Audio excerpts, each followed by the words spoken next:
¿Cómo andan? ¿Se escucha bien? ¿Se ve bien? Se escucha bárbaro.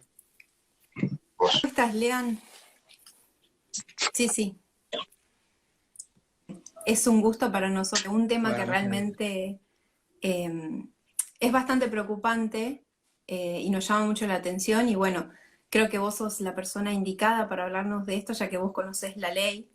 eh, y nos gustaría que nos orientes un poquito y nos comentes cómo es todo este tema de este proyecto de ley que planea Fernández. mm. Bueno, en realidad, primero que nada, gracias por la invitación. Segundo, que hay que tener algo en cuenta, que esto ya viene receptado desde nuestra Constitución del 53. Hay un artículo que es el artículo 29, al cual voy a aprovechar para mencionarlo brevemente. Acá tengo una Constitución de bolsillo que siempre me acompaña a todos lados, La mejor bastante compañía. práctica. Y acá fíjese lo que dice, el Congreso no puede conceder al Ejecutivo Nacional ni las legislaturas provinciales a los gobernadores de provincias facultades extraordinarias ni la suma del poder público, ni otorgarles sumisiones o supremacías por las que la vida, el honor o la fortuna de los argentinos queden a merced de gobiernos o persona alguna. Este artículo puntualmente tiene una razón de ser, y básicamente por lo que pasaba con la gobernación de Rosas, de Juan Manuel de Rosas. ¿Y por qué pasaba con la gobernación de Rosas? Porque Rosas era una persona que, si bien implícitamente él renunciaba a estas facultades extraordinarias, siempre se las traía dando. Es una persona que es bastante discutida en esta historia argentina. A muchos les parece que fue una persona que vino a restaurar el orden, que peleó contra los unitarios. Otros pueden ver lo que fue la película de Camila, donde refleja los casos de persecución y cómo si vos no tenías puesta la divisa Punzó, eras perseguido porque directamente opinabas contrario a lo que decían los federales de Rosas y eras perseguido. Es una persecución que, a ver, creo que los que defendemos a personas como Sarmiento, a personas como Alberdi, a personas como José María Gutiérrez, Esteban Echeverría, fueron perseguidos por Rosas. Rosas cerró lo que fue la generación del 37, cerró el literario. Entonces, hay cosas de las que uno puede poner en el tintero y decir, bueno, pero pará, hay ciertas cuestiones de las que él entraba en choque, vino a poner un poco de orden en algunas cuestiones, es discutido. Desde el lado que uno analice, es una persona que tuvo un protagonismo en nuestra historia discutido. Hoy en día podría decirse que sería necesaria una persona que venga a restaurar el orden como fue en aquel entonces, pero también hay que entender que este artículo puntualmente fue receptado en la Constitución básicamente para que no se vuelva a hacer uso de estas facultades extraordinarias. ¿Por qué? Porque tenemos un sistema que pregona la división de poderes, lo dice en el artículo primero, tenemos un sistema que es representativo, republicano y federal. Cuando hablamos de república hablamos de la división de poderes, donde cada poder tiene que cumplir un rol básicamente en este sistema presidencialista que tenemos. ¿Cuál es el rol que cumple el Poder Ejecutivo? Básicamente el de encargarse de administrar, ya sea administración de un país, de una provincia, de un municipio en caso de los intendentes, forman todo parte del Poder Ejecutivo. El Poder Legislativo es el que se encarga de sancionar y promulgar las leyes. El artículo 77 al 84 los tenemos receptados de la Constitución Nacional, cómo es el tratamiento. Y el Poder Judicial, que es el que se encarga de ser el guardián de las leyes, o de se quiere la Constitución cuando hablamos de los tribunales de la Corte. Ahora, en esta división de poderes, no hay que perder el foco que lo más importante que tenemos es la Constitución Nacional, aquello que se encuentra por encima de todo. Y yo voy a aprovechar, porque no en vano me lo mandé a hacer, tengo un cuadrito acá de una persona de que nosotros hemos receptado parte de su esquema y es Hans Kelsen. Hans Kelsen, como caben en la pirámide de Kelsen, él establece que lo primero que Sí. está es la Constitución Nacional. Después están las leyes, resoluciones legislativas, decretos y resoluciones. Pero lo primero que está arriba de todo es la Constitución Nacional. Bajo ese amparo, acá lo que se está haciendo es violar la Constitución y querer avanzar por encima de aquellos artículos que establece cómo se tiene que cobrar y de qué manera se tiene que cobrar. Entonces, sacando un poco de lado la parte histórica y volviendo a lo que es la parte jurídica. A ver, nadie desconoce la realidad. Tiene que haber una coherencia y ¿Cómo? una jerarquización, como estás nombrando a Kelsen, una coherencia y una jerarquización para que sea efectivo el derecho positivo, ¿no? Exactamente. Entonces, bajo ese punto de vista, acá lo que también se tiene que entender y tiene que quedar en claro, y eso lo dijo muy bien Rosenkrantz en el último fallo que se discutió por la presencialidad de las clases, aquel fallo que había planteado Horacio Rodríguez Larreta, el juez Rosenblatt en su voto dice algo excelente. La emergencia no es una franquicia que pueda vulnerar el derecho vigente. ¿Qué quiere decir esto? Que vos la emergencia no podés salirte del esquema constitucional. Está todo regulado y enmarcado en este, si se quiere, librito de 129 artículos, con sus respectivos incisos, con sus matices, con sus bemoles, pero vos la emergencia la tenés acá. La emergencia la tenés regulada, por ejemplo, en el artículo 23, que habla del estado de sitio, en el caso en que, bueno, establece los supuestos por conmoción o ataque interior o exterior, o en los supuestos que se ponga en peligro la República o la democracia, se pueden suspender las garantías constitucionales, pero, acá viene el pero, no se pueden aplicar multas ni penas. Eso lo deja expresamente determinado el artículo 23. ¿Y por qué considero que es importante hacer esta salvedad? Porque si nosotros entendemos que si se declara el estado de sitio no se pueden, como dice acá, condenar por sí y aplicar penas, entonces no podrían condenar a los comerciantes en caso de que no quieran cumplir con alguna de estas medidas, o poner multas o sanciones económicas, porque justamente estarían incumpliendo el artículo 23. Si vos me querés suspender las garantías constitucionales, perfecto, la Constitución lo permite, el artículo 23, pero hay cosas que no podés hacer. Ahora, ¿cómo camuflaron estas medidas que tomaron? Mediante una cuarentena encausada bajo una especie de estado de sitio porque le suspendieron las garantías constitucionales. No podés circular, no podés trabajar, no podés ir a estudiar, enseñar y aprender, al final del artículo 14 también lo dice, también que te suspendieron las garantías constitucionales, y encima de todo, te aplicaban multas o te aplicaban penas en caso del incumplimiento de querer hacer uso de tus derechos y garantías constitucionales. Peticionar ante las autoridades, otro de los derechos que establece el artículo 14. Ahora, ¿qué es también lo importante del artículo 14? El libro lee, dice, todos los habitantes de la nación gozan de los siguientes derechos conforme las leyes que reglamenten su ejercicio. Las leyes no son decretos. Es más, vamos a volver a ver qué nos dice nuestro amigo Kelsen. Tenemos la Constitución, las leyes, resoluciones y decretos. A ver, fíjense la diferencia que hay entre la ley y un decreto, ¿no? O sea, primero están las leyes, después están los decretos. ¿Cuál es la diferencia? Que las leyes tienen que tener el tratamiento y promulgación, como ya vimos, de los artículos 77 al 84, y tienen que pasar por el Congreso. A ver, pasa por una Cámara. Se aprueba, mayoría generalmente absoluta, más de la mitad, 51%, en algunos casos te pide una mayoría más amplia, en otros una mayoría un poco menos, si se quiere, rígida, pero tenés que tener mayoría.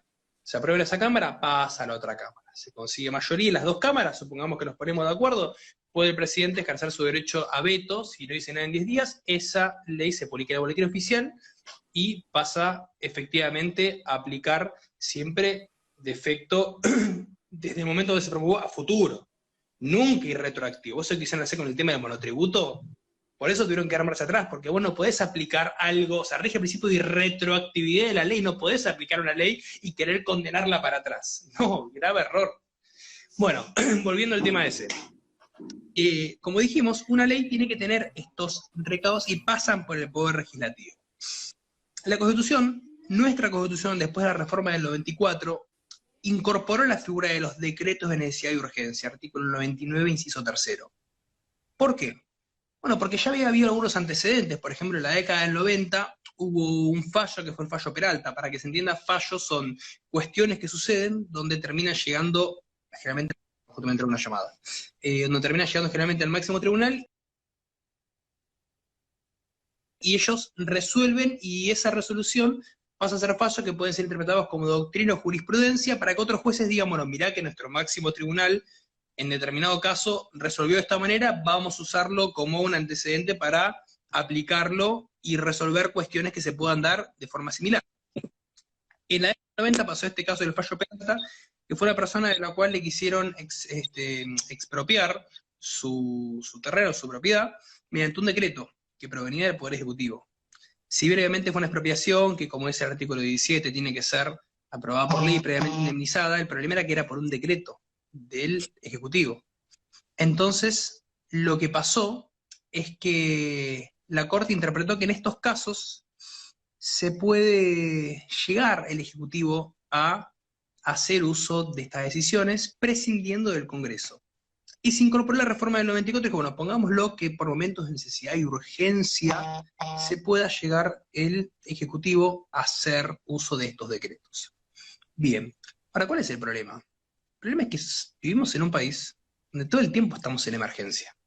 Entonces, ¿cómo haces para evaluar cuándo algo pasa a ser tratado por el Congreso y cuándo es una cuestión de emergencia? Hay un italiano, un escritor, Umberto Eco, él decía, hablamos tanto de crisis que ponemos en crisis el propio concepto de crisis. Y Roberto Gallavía, que es un gran abogado, da clases en la UBA de Derecho Económico y Constitucional, él dice, en Argentina hablamos tanto de emergencia que ponemos en emergencia el propio concepto de emergencia. Entonces, guarda con poner un instrumento que dé la posibilidad de atropellar esta división de poderes porque le está dando la facultad al Ejecutivo de que en cuestiones que ellos consideran emergentes puedan llegar a pasar por encima atribuciones o hacer uso de atribuciones que no le corresponden. Y Eso para que es vean que no algo, solamente pasa con este gobierno. Sí, eso es algo que te quería consultar, porque sabemos que estamos en un tema de emergencia sanitaria, por así decirlo, y que ellos, esta emergencia encubriendo otras, porque, digamos, hay distintas leyes, como por ejemplo la que también vi en una parte, en una te hago nota un pequeño periodística. paréntesis, le mando un saludo a mi amigo Iñaki que se acaba de conectar ahí, así que bueno, gracias por estar viendo el video este. Y después también vi que se conectó una amiga, Vilma Garagiola, que es una concejal muy querida de Mar del Plata. Dale, sigan. Te quería consultar porque si bien sabemos que se regula en necesidad y urgencia, pero tapa otras cuestiones más allá de la salud. ¿Qué otro tipo de ¿En qué otro tipo de cuestiones se mete un decreto de necesidad y urgencia que lo está haciendo tapar obviamente Fernández? Porque no es solamente el tema de la parte sanitaria, hay algo más para que él pueda tomar decisiones. Claro, ¿cuándo realmente hay que usar un DNU? Y cuándo no, porque resulta que después todos los presidentes terminan gobernando con DNU. Mira, ustedes saben que es muy curioso, porque por ejemplo, la última reforma que tuvo la Constitución Provincial de Neuquén no establecieron los DNU.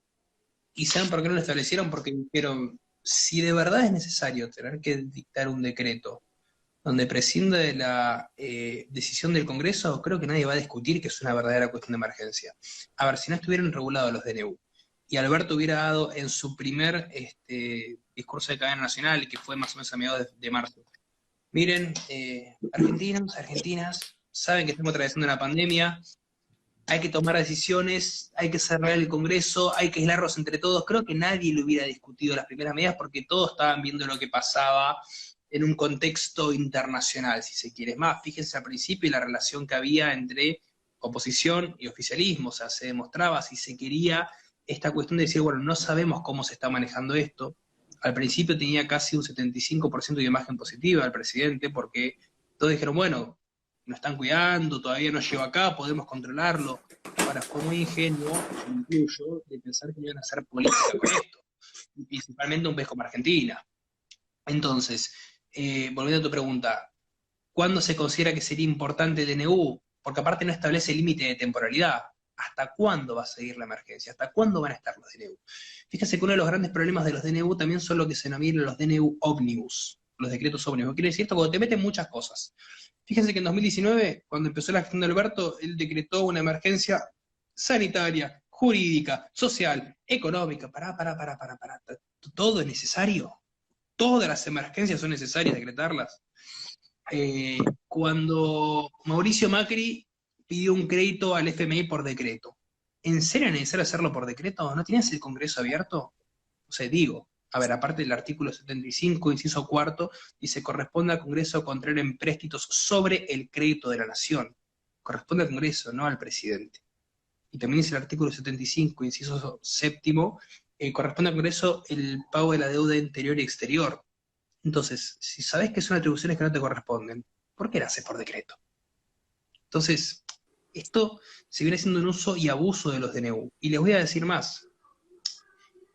La reforma del 94, este artículo 99, inciso tercero, que regula los DNU, dice que el jefe de gabinete dentro de los 10 días tiene que dar conocimiento de este decreto a una comisión que, bueno, se va a crear especialmente por ley, la va a establecer el Congreso, que sea la que se encargue de controlar la legalidad de estos DNU. Esta ley es la 26.122, que crea la Comisión Bicameral Permanente. ¿Saben en qué año se crea esta ley? Esta ley se creó en el año 2006, 12 años después de que los DNU fueron incorporados a la reforma del 94. Ahora ustedes me preguntarán, bueno, ¿y qué pasó con todos los DNU que dictó Menem, los que dictó De la Rúa, los que dictó Duhalde, los que dictó Néstor?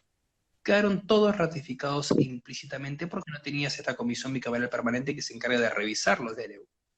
Bueno, como no había, se entendía de que estaban bien. Lo otro curioso es que esta ley dice, en su artículo 24, que el rechazo de los DNU va a ser por decisión expresa de ambas cámaras, de lo que conforma la comisión bicameral. Quiere decir que si una cámara lo aprueba y la otra no, el DNU queda ratificado.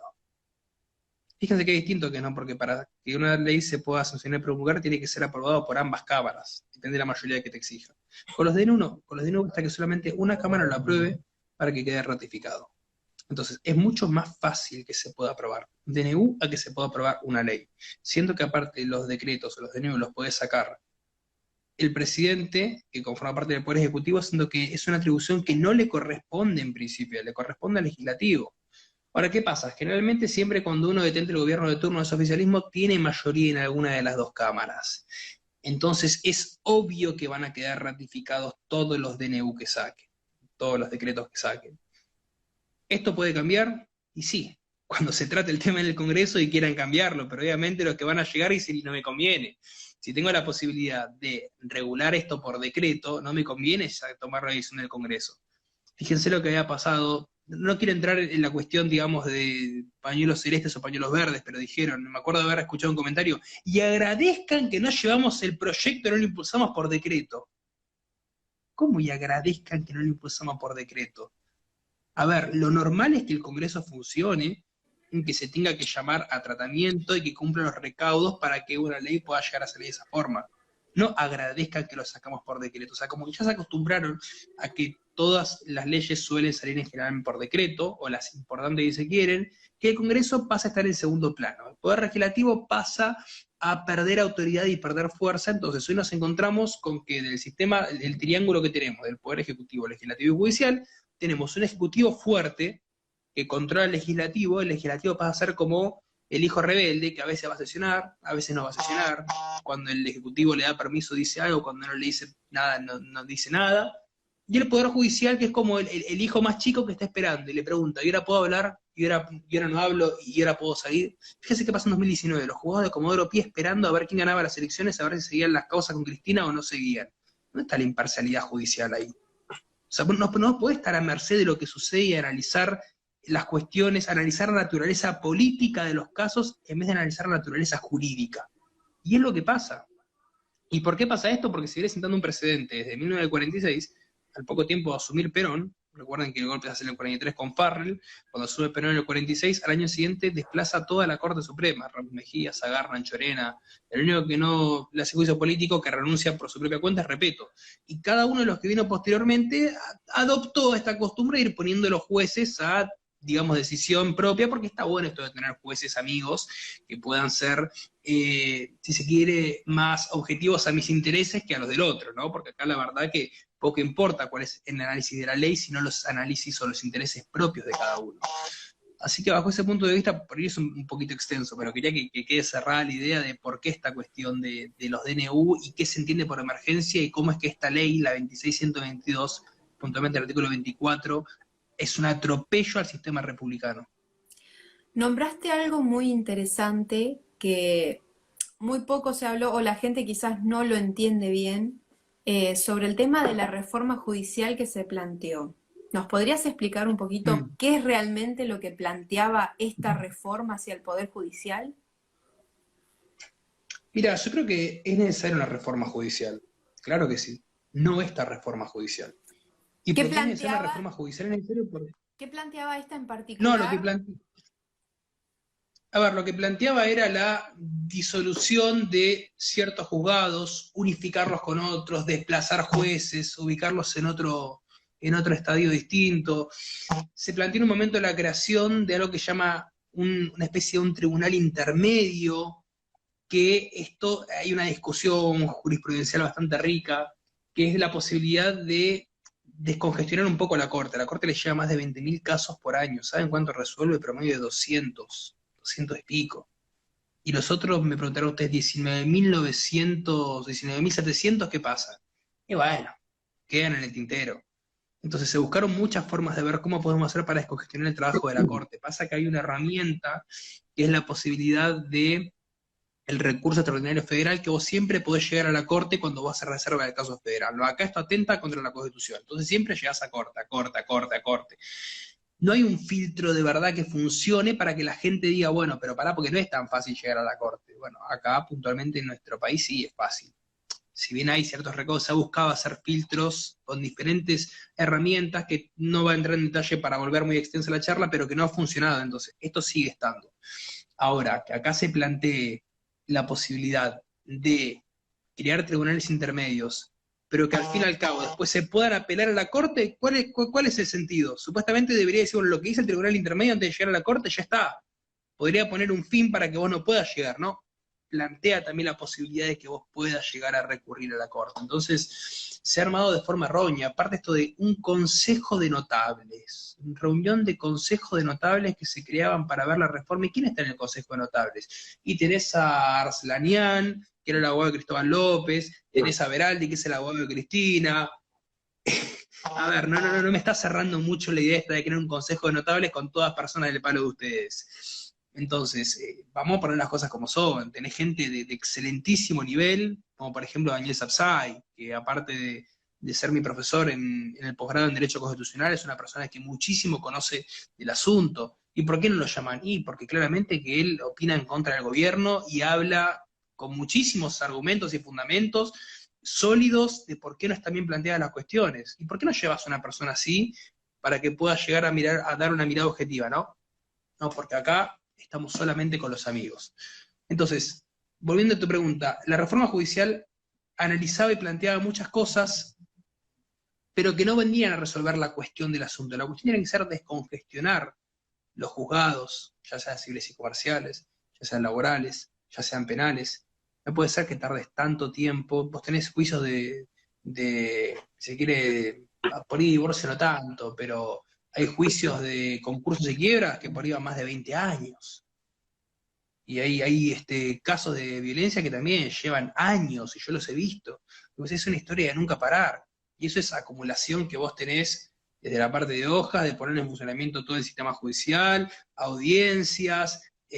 Si ustedes vieran lo que son los juzgados, pilas y pilas de archivos y archivos y archivos, y expedientes y archivos, informes, cédula, mandamientos, notificaciones. Es un caos. Yo la verdad que admiro a las personas que trabajan en mesa de entrada porque es loable el trabajo que hacen. Yo no sé cómo se entiende. A mí me cuesta entenderme en mi departamentito con mis 30, 40 libros, no me quiero imaginar ellos que tienen pilas y pilas. Entonces, había que buscar esa reforma. Como decías vos, juicios larguísimos, que tenés las pilas así. Yo he ido a los juzgados, literalmente no pueden pasar, los chicos tienen todos los expedientes a veces tirados. Son pilas y pilas de papeles que están en los pasillos acomodados también, por lo menos los de Capital son así, los laborales. Realmente es un desastre. Es muy difícil. Yo no sé cómo hacen ahora, y esto de la digitalización igual nos agarró a todos muy de golpe. Tenés esa parte de que tardan mucho, pero después vemos casos que son de renombre, que en un año, 6 meses, un año, lo cocinan al juicio y te terminan con sentencia firme. Entonces a veces parece que incluso los jueces van tanteando a ver cómo viene la mano, si es de repercusión o no. Fíjense el caso de Fernando Gesell, o también de la chica esta en Entre Ríos, creo que es, o Corrientes, no me acuerdo, la que mató a su novio. O sea, cuando se ve que es de importancia para la sociedad, o que que tiene mucho, o sea, es muy mediático, se aceleran los plazos. Entonces, ¿por qué el resto no? Eso nosotros los abogados tenemos una frase que dice: el interés es la medida de la acción. ¿Qué quiere decir esto? Que si vos tenés ganas de que algo suceda, te vas a mover y vas a hacer lo que está a tu alcance para que eso pase. Cuando no tenés interés, no lo haces. Entonces, claramente que hay casos de los cuales, ustedes fíjense, 2 de las leyes que con más rapidez impulsó el Congreso el año pasado.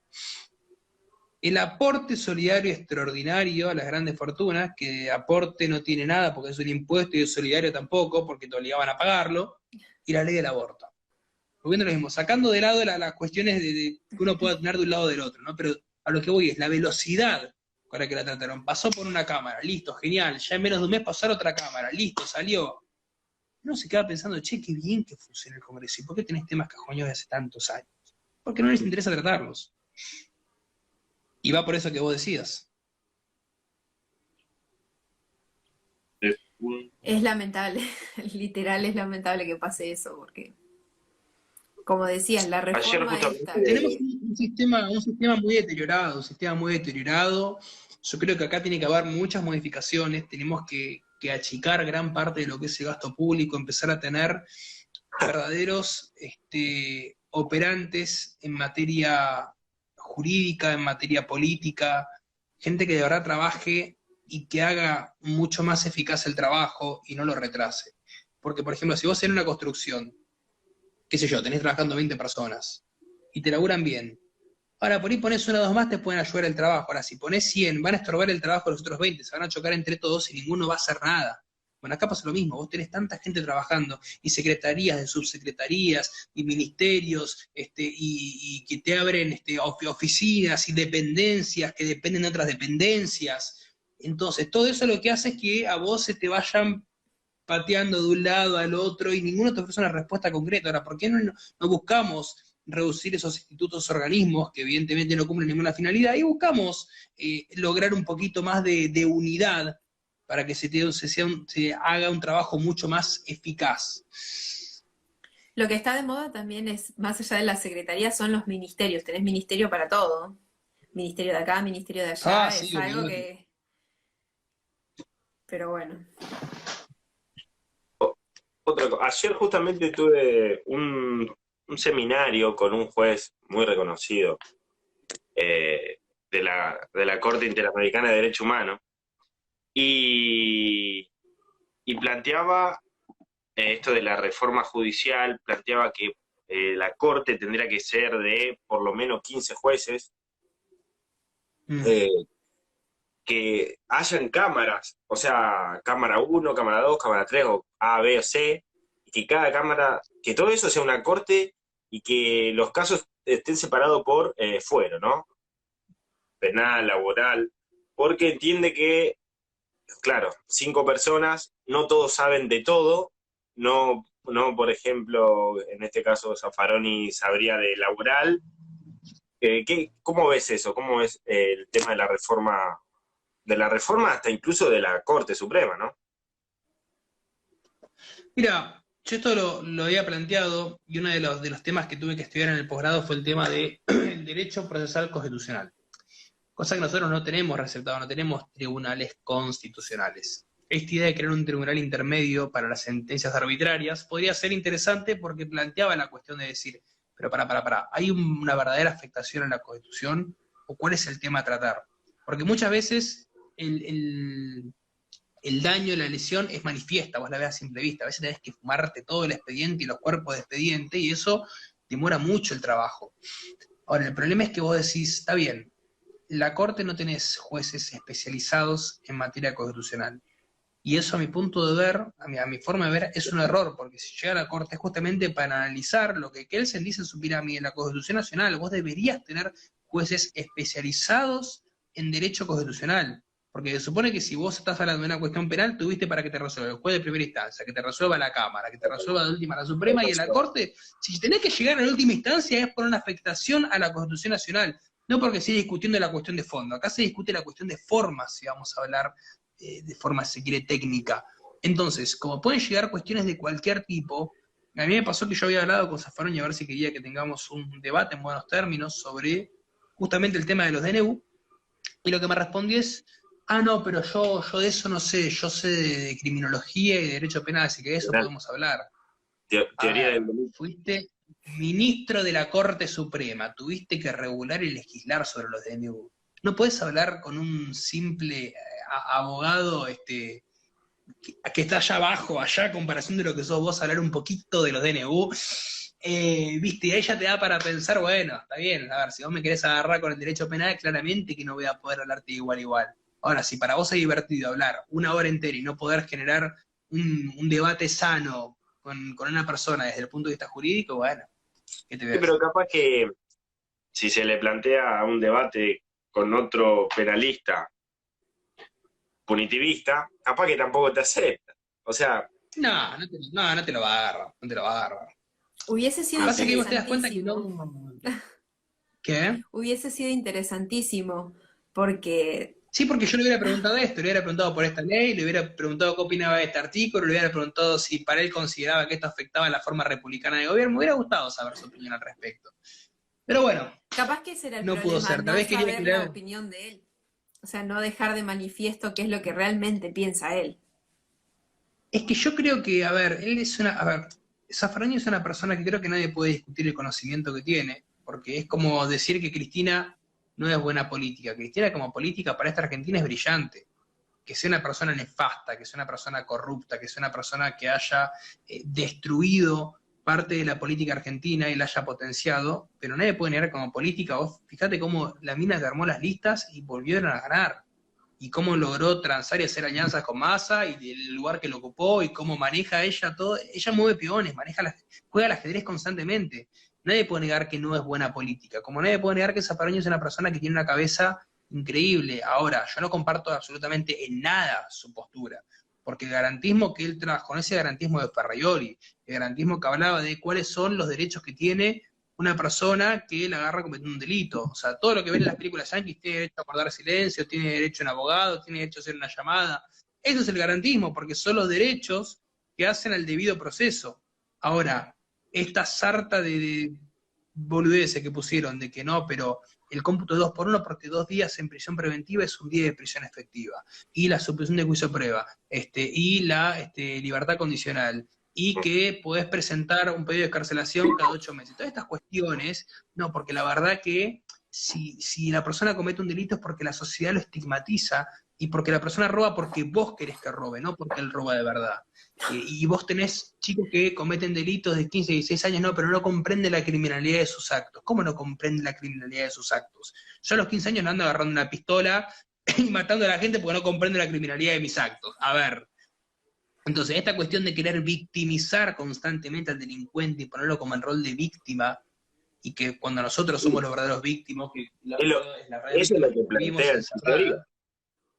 Su teoría es eso. Su teoría es eso. Claro, por eso te digo. Los libros pero no es el garantismo, no es el garantismo de Ferraioli, el garantismo de Ferraioli era otra cosa. Por eso es que sale el garantismo zaffaroniano, porque lo que hizo es, en su brillantez y en todo el conocimiento que él tiene, lo llevó para esta cuestión de querer hacer un negocio con la pobreza y que se encarguen de mantener a la policía atada de pies y manos, que no puedan operar como deben operar, y que la gente hasta le falte el respeto a la policía por considerar lo que son un desastre. Porque también la sociedad tiene que ver parte en eso. Fíjense, por ejemplo, esta serie El Marginal, o la que salía de Tumberos, es como que el héroe era el preso.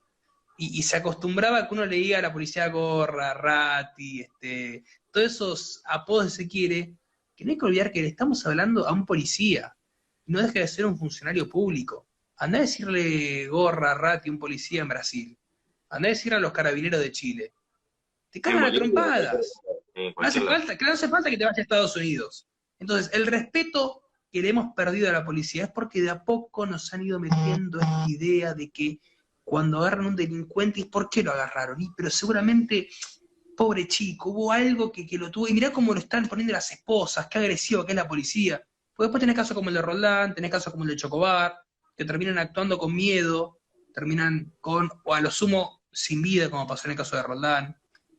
Terminan directamente no pudiendo trabajo. hacer nada, porque la realidad es esa, no porque pueden están hacer atados de nada. pies y manos.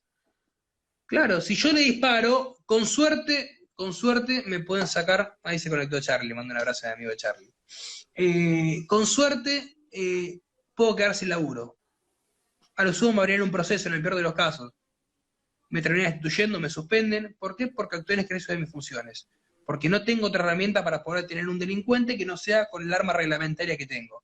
Entonces, bajo ese punto de vista, ¿cómo querés que actúe la policía? Porque el delincuente es el bueno, porque bajo el enfoque del garantismo zaffaroniano, el delincuente es la víctima.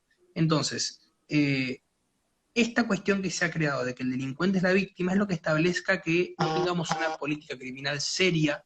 Ustedes fíjense lo que hizo Rudolph Giuliani en la década del 90 cuando fue alcalde de Nueva York. Él puso lo que se denominaba como la política de mano dura, o tolerancia cero. Y él tenía a Howard Safir, que fue su jefe de policía, tiene un libro muy bueno llamado Security, yo me lo leí, es excelente, y es lo que dice acá, establece el modelo de la ventana rota. Entonces, ¿qué te dice? Supongamos que vos dejás un auto abandonado en el barrio del Bronx, ¿no? Que es un barrio jodido. Lo dejás sobre el auto. Pasás a los 2-3 días y por ahí ves que le falta un espejito. Dejan el auto. Entonces se van a dar cuenta que está abandonado, y por ahí pasás a la semana y ya te rompieron 2 vidrios. Dejar el auto, y por ahí pasás a las 2 semanas, 3 está desmantelado. En todo, prendido fuego. Entonces, ¿qué quiere decir? Que el tipo que hoy pasa y te rompe un vidrio, mañana te puede robar. Entonces, y si vos lo dejás, mañana te puede robar con un arma, ya te puede llegar a matar. Entonces vos el delito lo tenés que empezar a atender y trabajar desde la cuestión ínfima. Porque eso es lo que hace que vos puedas empezar a trabajar y atenderlo. Si vos dejás que el delito crezca, que el delito crezca, que el delito crezca, y no empezás a condenar desde los delitos menores, estás aumentando la peligrosidad de un potencial delincuente. Y a Giuliani le funcionó muy bien, porque en Nueva York en la década del 90 vos no podías salir a la calle a las 5 o 6 de la tarde. Durante la gestión de Giuliani, la delincuencia en Nueva York se redujo casi no, más de un 70%. Y eso fue por su política de mano dura. Ahora, si no empezamos a cambiar la forma en que vamos a diagramar y argumentar nuestra política criminal, y esto no va a cambiar nunca. Igual también cuando hablabas de que se pierde el respeto por las fuerzas, por ejemplo, o por fuerzas de seguridad o policial, también pasa que incluso las mismas autoridades ministeriales, el Ministerio de Seguridad y demás, no le da un apoyo, no le da una contención. Incluso hace poco, cuando estaba prefectura en un puente haciendo controles por esto de que estos 9 días que habían decretado, ahí todo salió en la tele, no sé si en Crónica o en América, y a los 10 minutos la ministra se comunicó con el control y le decía que eso no era lo que le pidió. Pero si vos le estás pidiendo que controle, que pida el permiso, ¿y qué vas a pedir el permiso de onda nomás? Ah, bueno, vos tenés el permiso, qué bueno. Y si no tenés, seguís circulando porque yo no te puedo hacer nada. Entonces, ¿para qué vas a hacer el control si no lo vas a efectivizar? Y si cuando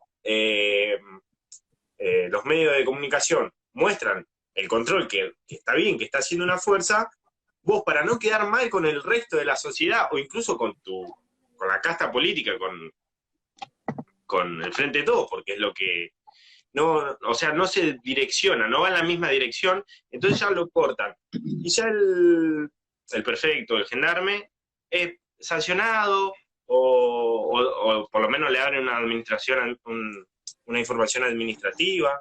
O sea, tampoco, eso no se ve, pero también pasa. Entonces no dan ganas de trabajar. No, y aparte que no dan ganas de trabajar, a ver, muchas veces tienen que salir a dar la cara por decisiones que le vienen de arriba, y el tipo dice, si yo no cumplo, mira, yo tengo muy buena relación con la gente de la Secretaría de Seguridad acá en Mar del Plata, que, bueno, por cuestiones, no voy a dar nombre, pero me dicen, mira, a mí me dolía tener que ir y decirle a la gente, no podés pasar a Mar del Plata, no podés entrar a tu propiedad, porque sabía que si no lo hacían me podían rajar, porque las decisiones venían de arriba, venían de provincia. O me jode cuando me llaman y dicen, tenemos una llamada, quiere hacer una fiesta clandestina. Loco, son 10 pibes comiendo un asado, dejalos tranquilos.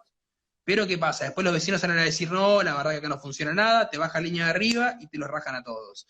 Entonces, ellos también mucho actúan en base a las órdenes que vienen de arriba. También es verdad que hay casos, como estaban diciendo ahí, de corrupción, eso no te lo niego. A ver, hay muchos policías que están vinculados por lo que se denominan los generalmente delitos de cohecho. Cuando te dicen, bueno, ¿sabés qué? Sí, dale, andá, pero pagame tanto, y yo te dejo ir. Ahora, yo creo que esto se podría solucionar de una forma muy sencilla, pagándole bien a la policía como se debe, dándole un buen sueldo, y a la primera que te encontrás con una situación así de corrupción, lo rajás y listo, es así de simple. Y que el examen para vos poder entrar sea algo como la gente, en un examen de 8 a 9 meses, y listo, ya está, te mando a la calle, tenés pistola reglamentaria, Ahora, muchas veces le hacen comprar su uniforme, comprarse las botas, por ahí llaman a Bueno, 911, dicen, bueno, no tenemos el patrullero, o ¿cuáles están disponibles? Ese le falta la parrilla, ese tiene la goma desinflada, ese no tiene nafta, bueno, entonces tenemos que ir, buscar para cargar nafta en nuestro bolsillo, todo cuando llegamos pasaron 40 minutos. Y la gente, no, que la policía no sirve para nada, que llegan tarde, bueno, también hay que ver que no tienen las condiciones necesarias, o sea, creo que hay que hacer un análisis global de todo, de cómo funciona todo el aparato como para poder decir, sí, hay corrupción, no les digo que no hay corrupción, pero se podría controlar si se hiciera un eso, análisis más exhaustivo. eso lo vi o sea, lo vi en carne propia, todo lo que estás contando, que incluso vos das todo, vos das, te compras tus cosas porque pasa, ponés plata porque no tenés que poner, porque yo hablo de mi experiencia, ¿no? Cada escuadrón tiene un presupuesto que te da la dirección, entonces, y después vos das, y a la primera de cambio que uno se equivoca, ¿pero por qué? Porque tampoco las leyes no son claras, los procedimientos no son claros, o porque estos jueces prefieren dejar libre a un chorro, a un ladrón, a un violador, y el que paga es el personal que da todo por la fuerza y para Y sí, tratar de hacer algo, y después la misma fuerza te da la espalda, ¿no? O tu ministro. o los fiscales, Sí. o los jueces, como vos decís, porque vos decís, bueno, yo me enrosco, lo agarro, y tener al loco que yo los he visto. ¿Sabés qué pasa, Rati? Ahora, cuando vaya, en una sola me sacan de vuelta y te voy a buscar a vos. ¿Cómo querés que los tipos actúen bajo esa situación? Entonces, ¿qué dicen? No, la verdad que lo agarré una vez, 2 veces, 3 veces. La cuarta no la agarro, si sé que si lo voy a llevar, lo van a soltar enseguida. Entonces, ¿para qué me voy a preocupar en agarrarlo? ¿Para que después me comprometa yo? ¿Me comprometa mi familia? Porque por 35, 40 lucas, no, no lo vale. Porque también pasa eso. Entonces, o dejamos que la policía pueda trabajar de la forma correspondiente y que no tenga que actuar con miedo, y les pagamos buenos sueldos, pero a la primera de corrupción les pegás un boleo que no van a trabajar más, o seguimos como estamos y que viva la joda y tenés un delito cada 3 minutos en Buenos Aires como pasa. Yo creo que esto tiene que modificar y tiene que cambiar la forma de cómo se van a manejar. Aparte otra, a ver, por ahí puede sonar un poco medio discriminador lo que voy a decir, pero la verdad que poco me importa. Ustedes ven lo que son, por ejemplo, los policías, como digo, en Brasil, los policías en Chile, los carabineros, y más que policía pasaría a ser parte de, si se quiere, de un escuadrón en Estados Unidos. Te da miedo los tipos. Parecen todos fisioculturistas, salió la película de Stripper de Magic Mike, o de la película de las que ves tipo claro, de los indestructibles. No te la haces el vivo, pero ni ahí. Y vos ves acá en Mar del Plata los que eran en el Operativo Sol, por ejemplo, y vos decís, a ver, está todo bien, pero tenés 200 kilos, estás caminando por la playa, no agarrás ni un caracol. Entonces, hace parte de tu uniforme, vos tenés que estar en una condición óptima para poder cumplir con tus funciones. Entonces, No si solamente no se les hace eso, tampoco hay policías que yo lo he visto, por ejemplo, acá, que son así los policías. Y vos decís, viene un tipo grandote, viste, tipo barra brava, sin discriminar, Claro, así sí, todo sí, sí, grandote, sí. vos siendo todo flaquito, chiquitito, escuálido. ¿Cómo haces para controlar a ese tipo? Por eso te Sí, digo, igual entonces, tienen el que tema hacer un está en la análisis instrucción. una vez al año, una análisis de aptitud física, a ver si están en condiciones para poder desempeñar su cargo, si no, bueno, anda a ser policía de shopping, anda con el carrito ese, el monopatín eléctrico y anda recorriendo que esté todo bien. Porque si no, no te pongas a laburar en la calle. Pero el tema está en la instrucción igual. Si ya Sí, obvio. del curso básico no se le exige lo que se le tiene que exigir, no se le enseña lo que se tiene que enseñar, tampoco le dan un sustento jurídico para que ellos se puedan defender, y ahí está complicado. Por Cuando eso te digo, de pedo harán práctica de tiro una vez cada 3 meses y tiran 5 municiones. bueno, imagínate, si vos decís que hacen práctica de tiro una vez cada 3 meses, imagínate lo que pueden ser de derecho penal. No tienen ni idea de cómo hacer un allanamiento, o cómo se tiene que redactar el acta de procedimiento. Hay muchas cosas de las cuales cometen errores que después vienen los abogados y te plantean nulidad, nulidad, nulidad, nulidad. Te tiran abajo todos los procedimientos por errores administrativos que vos haces. Y por ahí vos tenías todo para agarrar al tipo, porque fuiste, lo agarraste, no anotaste las cosas en el acta de procedimiento, se cae por nulidad. No llevaste los testigos, se cae por nulidad. Pusiste mal la dirección, se cae por nulidad. Así igual los abogados se cagan de también risa. es medio subjetivo las nulidades, porque hay nulidades que te las aceptan y ahí no. Yo digo, vos le podés plantear muchas nulidades y capaz que si el juez no le da lugar a la nulidad, queda la nada. Hay una cosa ya que vos te equivoques demasiado. Pero los abogados en eso son bastante jodidos. A ver, si yo los he visto, había procedimientos que estaban bien hechos, pero por errores en el acta, qué sé yo, no ponían las cosas que secuestraban. Pero yo no sé si se lo sacó de acá. O, por ejemplo, sí, bueno, pero no, yo te digo que ha pasado. Eso es algo Cuando del estaba la época abogado que bien cuando bicho estaba el la época, ¿se abogado. acuerdan de los videoclubs? Que la gente estaba con las películas truchas, que estaban en los ciber y te las vendían ahí medio atrás las películas truchas. Bueno, y allanaron estos dos lugares, y un colega que yo tengo, cuando lo llama el cliente, veían que los tipos agarraban y cargaban las películas, El tipo se quedó, bueno, listo, llámame cuando estén en la comisaría. No, pero ¿qué puedo hacer? Vamos a poner Cachito. Cachito, me están haciendo de goma, vos llámame cuando estén en la comisaría. Bueno, y cuando llegan, le pide el listado de las películas. Bueno, a ver, acá en el acta de procedimiento ustedes anotaron la película 54932. ¿Cuál? La Bella y la Bestia. Sí, acá está, bueno, pero no estaba anotada en el acta. Esta no la pueden secuestrar. La película 4, 5, así le tira abajo todo el allanamiento. Y así un montón de cuestiones. Entonces, eso porque, como vos decías, no tiene la instrucción correspondiente, de, por lo menos en materia de derecho penal, cómo tiene que funcionar. A ver, abocate a eso. Esas cosas las tenés que saber, porque son cuestiones rutinarias. O cómo pasar, cuándo se puede llegar a entrar dentro de un domicilio sin tener una orden de allanamiento para poder entrar, qué supuestos se pueden dar. El 97, sí, Exactamente. justamente ayer lo estaba leyendo. Otra de las Entonces, cosas, esas cuestiones también hacen a un estudio que no se les enseña como se les deberían enseñar, porque al fin y al cabo los que ponen el pecho son ustedes. el otro día estaba viendo, no sé si lo habrán visto, el primer programa supuestamente de que volvió ahora, el Policías en Acción, donde pasaban cómo los policías estaban haciendo una revisión y cometieron un error gravísimo, que es en el manejo de la prueba que ellos encontraron. Directamente no usaban guantes, nada, o sea, ellos con las mismas manos manipulaban las pruebas que encontraban, y es como que no podés hacer eso y encima lo mostrás en cámara. No tenían guantes, nada, manejaban las cosas sin guantes. Es como ellos que son policías, se supone que mínimamente deben saber eso, pero es Claro, un error uno dice, gravísimo. uno dice, supone, ¿no? El civil, por así decir, supone que el policía sabe, pero yo creo que está muy lejos a veces de saber, tampoco puede saber todo, eso es otra cosa, pero lo básico No, el tema es que tendría que saber. muchas veces uno se quiere, a ver, y yo también te digo porque lo he visto, muchos que se creen que la saben todo y como decís vos, quieren manipular. A ver, si vos llegás a una escena del crimen o llegás a un lugar donde pasan a hacer un allanamiento y había drogas o lo que fuera, cerca del área, esperá que vengan los especialistas en criminología o los peritos correspondientes que hagan los análisis como se deben, que son los tipos que saben. No te pongas a jugar vos al Sherlock Holmes cuando terminás manchando toda la escena del crimen y haces un desastre.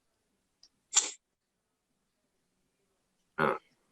Otra cosa que te íbamos a preguntar, si podrías explicar bien el proceso para la promulgación de una ley. Y la diferencia de una ley, de un decreto, que ya lo explicaste, pero esto, decreto ley, que es, ahora no se escucha mucho, pero hubo tiempo que habían decretos leyes. Bueno, esta 26.122, la ley que habíamos mencionado anteriormente, en el artículo 80 habla de que estos decretos pasan a tener fuerza de ley, pero no, a ver, otro de los problemas que hay, se confunde también como decir, bueno, son leyes, no, son decretos leyes, no son leyes, es muy distinto. El tema de cómo se trata y se sanciona una ley, lo tiene, bueno, la Constitución lo dice, el artículo 77 al 84. Hay ciertos casos que es indiferente que pase por una Cámara, otros que no. Por ejemplo, el artículo 52 dice que todo lo que es reclutamiento de tropas y lo que es en materia de contribuciones entra por la Cámara de Diputados. ¿Por qué? Porque, bueno, se entiende que si la Cámara de Diputados es la que representa al pueblo, entonces es lógico que si estamos hablando, por ejemplo, de la ley de presupuesto, entre primero por diputados, que sea lo que se denomina Cámara de Origen. Ustedes lo recordarán, cuando Guzmán dijo la famosa frase de Beatriz Sarasa, que estaba con Massa al lado, ese día se estaba presentando el proyecto de presupuesto ante la Cámara de Diputados, que después pasó a la de senadores. Todos se quedan con esa raza, pero ahí me viene bárbaro para explicarlo porque se dice la 2456, que es la ley de administración financiera, que el presupuesto debe presentarse antes del 15 de septiembre. Creo que esto ya ha sido 20 y pico de septiembre, se pasaron un poco los días, pero bueno, acá no pasa nada, acá los plazos se respetan como se les antoja. En estos casos, la Cámara de Origen es importante, en algunos no. Puede ser cualquiera de las dos la Cámara de Origen, la otra pasa a ser la Cámara Revisora, si se quiere. Se tiene que aprobar con una mayoría, depende del caso que se trate, te dice qué mayoría puede ser. Generalmente suele ser más de la mitad, o sea, 51%. Puede ser a veces de los presentes, pueden ser de los totales, pueden ser 2/3, que 2/3 es el 66%.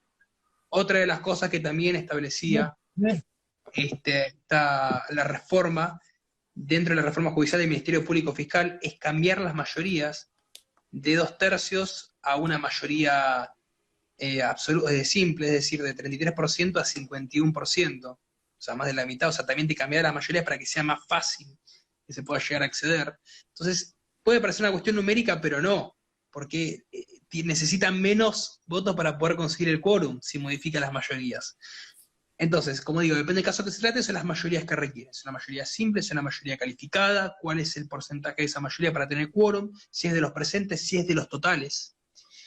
Cuando pasa por una cámara y se aprueba, pasa a la otra cámara, en caso de que, vamos a poner, no la aprueba. No la aprueba, bueno, establece los puntos por los que no se aprueba, vuelve con las revisiones a la Cámara de Origen, para que la trate nuevamente. Por eso hay muchas leyes que están pimponeando todo el tiempo, porque nunca se ponen de acuerdo.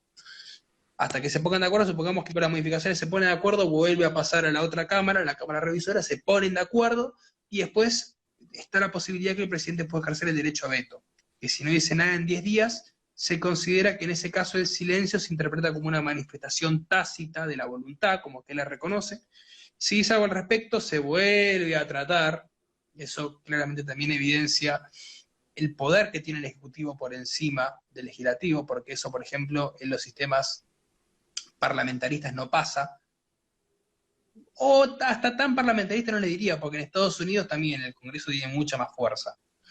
Pero, por ejemplo, en Francia, en España, que son sistemas parlamentaristas, ahí en Inglaterra, el Parlamento tiene mucho poder, y fíjense que ahí la figura predominante es el primer ministro. A ver, todos sabemos actualmente el primer ministro de Inglaterra es Boris Johnson. ¿Y quién es el que está a cargo del Ejecutivo? O todos sabemos que en Alemania es Angela Merkel el primer ministro. O sea, tiene mucha más influencia, mucha más importancia el primer ministro que tal vez la figura de el príncipe o la figura del presidente de los países que son parlamentaristas o son semiparlamentaristas, parte presidencialismo, parte parlamentarismo. Pero para no desviarnos con el tema, entonces, si no dice el presidente, esa ley se aprueba, se publica en el boletín oficial y de ahí en más pasa a tener vigencia. Fíjense que esto suele tardar un tiempo. Por ejemplo, en materia de presupuesto hasta el 31 de diciembre se puede llegar a debatir esta cuestión. Con los decretos no pasa, porque ustedes recuerden lo que pasó el 1 de marzo. Dijeron, bueno, a partir de mañana se suspende todo, nadie puede trabajar, se suspende las clases de cierre del Congreso, y todo lo que conocemos, la mano en coche. Ahí no hubo un tratamiento como para decir, bueno, esperamos a que se publique, no, ahí salió directamente.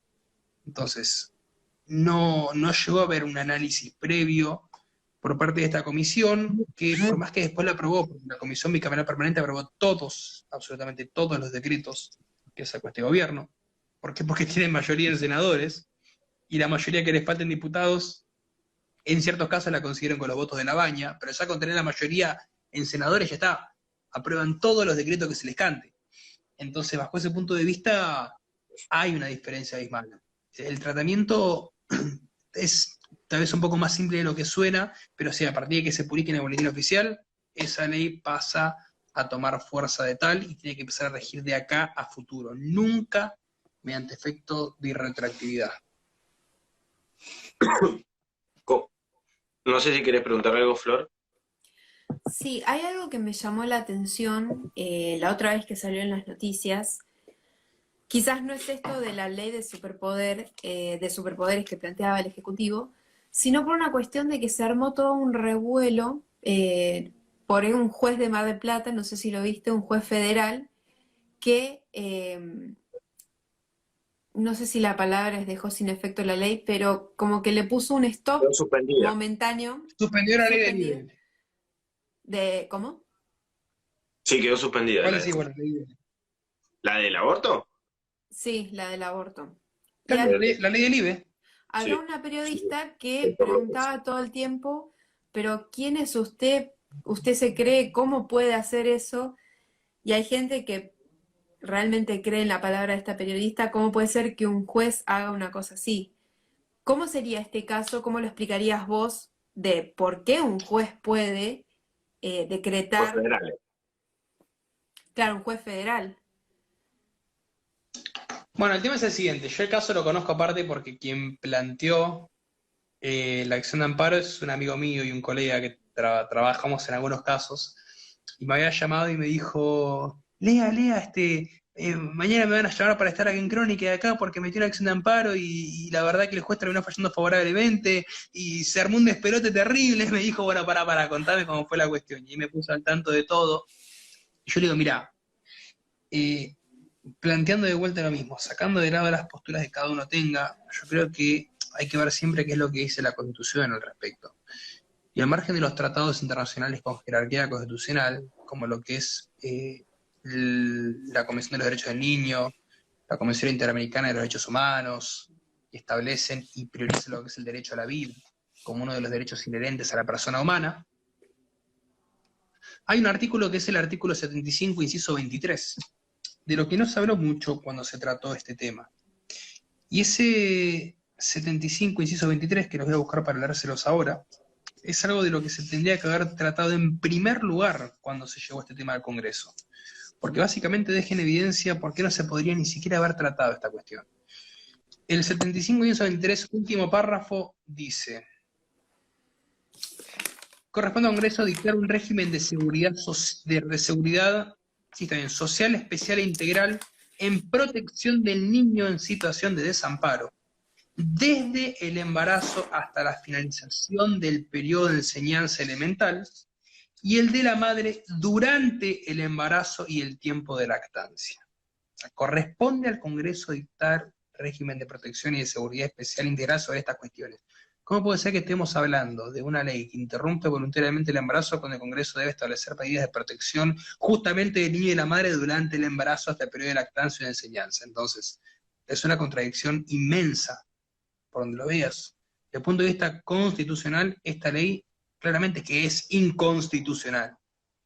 Ahora, que después podamos discutir qué pasa con los derechos del padre al respecto, que lo quiere tener y demás, es otra cuestión. Pero bueno, para eso reformen la Constitución, saquen este artículo, Eso, busquen desvincularse de los tratados internacionales con jerarquía constitucional y después lo tratamos de vuelta la ley.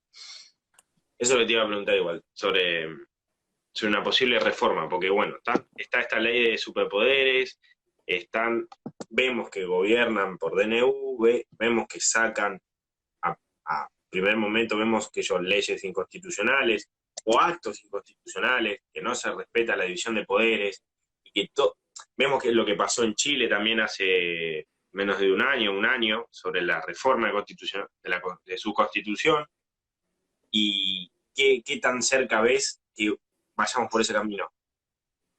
O estamos lejos, o no tan lejos. A ver, yo creo que hay varias cosas que deberían reformarse de la Constitución. Lo que yo tengo miedo es si estos la quieren reformar.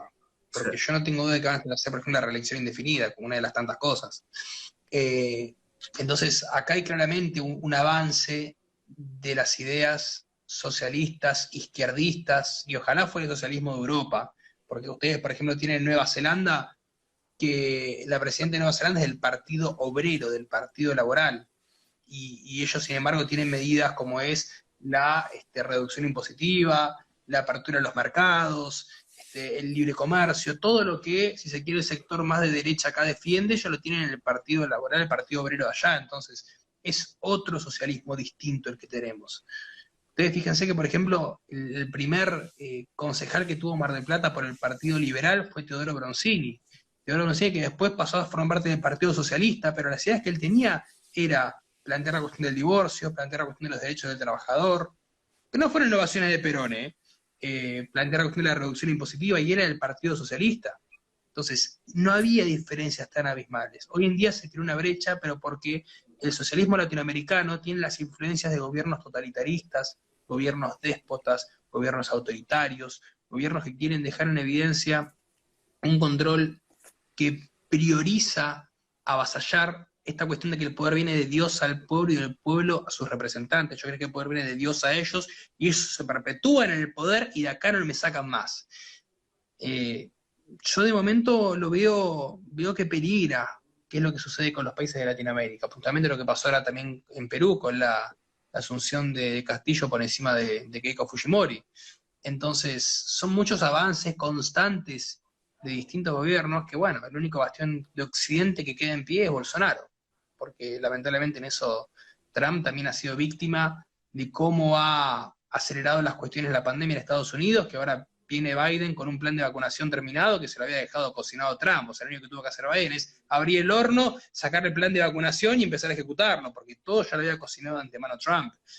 Entonces, esto ha dejado en evidencia un avance muy grande de la izquierda totalitarista, que no es la izquierda que pueden verse en otros países como los de Europa del Norte, que si bien son de índole socialista, pero es otro socialismo muy distinto al que nosotros tenemos acá.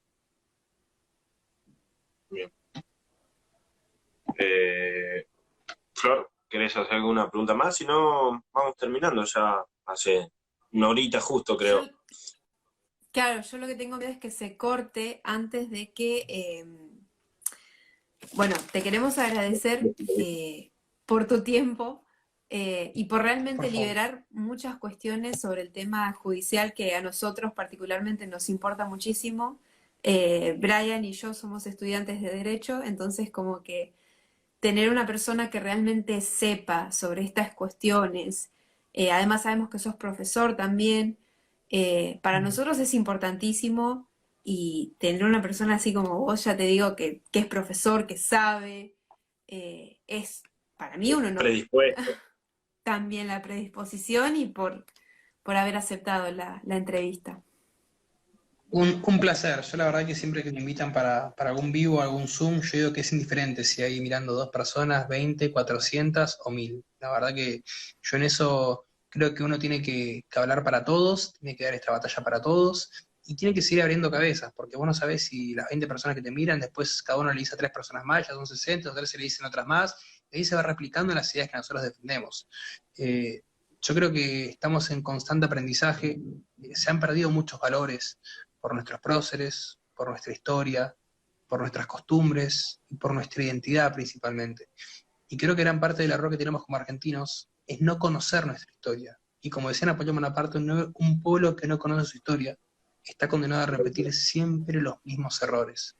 Entonces, el problema que tiene Argentina cíclico no es algo nuevo, no es culpa de Macri, no es culpa de Cristina, no es culpa de Néstor, es culpa de una serie de errores y hechos concatenados que nosotros venimos aceptando, porque también somos responsables implícitamente de todo esto.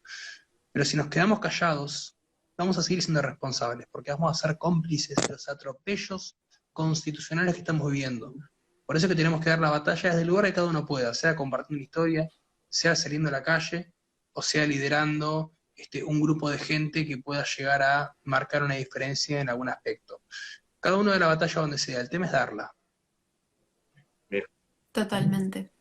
Y aparte, otra de las cosas es que yo creo personalmente que es necesario gente que dé la batalla cultural, pero también gente que esté instruida en otros ámbitos, como por ejemplo el judicial. Sabemos que vos sos abogado y sos realmente, de los que yo conozco, uno de los pocos que se metió a dar la batalla. La mayoría prefiere ahorrarse críticas, otro tipo de cuestiones, pero creo que realmente es importantísimo que profesionales y que conozcan sobre este tema de los derechos de nosotros, que es realmente importante, se metan y den la batalla. Bueno, yo por eso me dediqué específicamente al ámbito constitucional y el posgrado que estoy haciendo, que si todo sale bien el año que viene lo termino, es en materia de derecho constitucional. Y cuando lo termine voy a hacer otro posgrado en derecho económico constitucional, con Dañavía, que para mí es un excelente abogado. Yo creo que hay que estar todo el tiempo estudiando, instruyéndose, aprendiendo, leyendo Yo tengo libros acá que me traje volviendo a las antípodas, El dogma socialista de Esteban Echeverría, Sentido común de Thomas Paine, El contrato social de Rousseau. Son aquellos libros base que tal vez los hemos visto por arriba, pero ahora, mira, ¿saben qué estoy leyendo? Ahora estoy leyendo libros sobre Perón, La hora de los pueblos.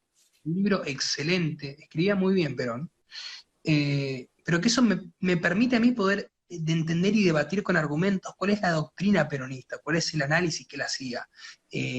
La hora de los pueblos, la doctrina peronista, la lucha de las bestias, tiene muchos libros que escribió Perón.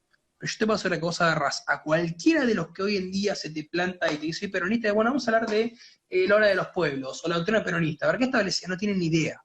Entonces vos no podés defender algo que no sabés. Por eso para mí es importante escuchar y aprender las dos campanas. Uno no puede opinar o hablar de forma objetiva del marxismo si no tenés una noción de qué dice el Manifiesto Comunista o qué dice el Capital.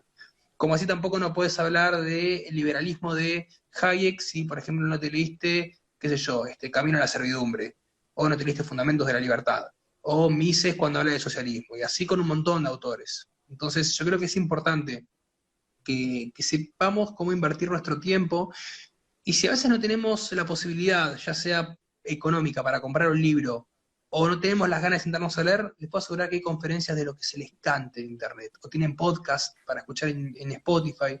Entonces hay que empezar a invertir un poquito más el tiempo. Hoy en día hay 2 millones de alternativas para decir, estoy comiendo, me miro una conferencia. Yo me la paso mirando conferencias de profesores argentinos, chilenos, españoles, porque de todos voy sacando algo. Y después vos ves qué te gusta, qué no te gusta. El tema es instruirse siempre. Y obviamente no ser egoísta y compartir ese conocimiento que uno tiene con otras personas. Que generalmente en nuestra rama de la abogacía muchos no lo suelen hacer porque te ven como competencia, no como colega, y no te explican las cosas básicas como, por ejemplo, ley en horario. Te recibís y decís, ¿cuánto cobro por un caso? No sé, manejate. Suele pasar. Igual bastante hostil el ambiente judicial en algunos casos. Sí, bastante. Son todos cuervos. Bueno, Lean, te mando un abrazo, un saludo de todos los chicos de la juventud y estamos en contacto entonces para otro video o algún Zoom. Como ustedes quieran. Nos vemos. Nos vemos. Claro que yo no me enojo con toda la gente que odia mis temas porque aprendí una cosa en la vida y darle respeto a tal que no respeta, pero no me piden que no los critique, a eso le debo dar una objeción. Y es que respeto no implica tener que cortar toda mi libertad de expresión. Respeto es aceptar que otro piensa distinto y escuchar tu explicación en vez de escuchar tu prejuicio. No decir censúrenlo y repórtenle el vídeo, mejor contraargumentar si es tan falso lo que digo.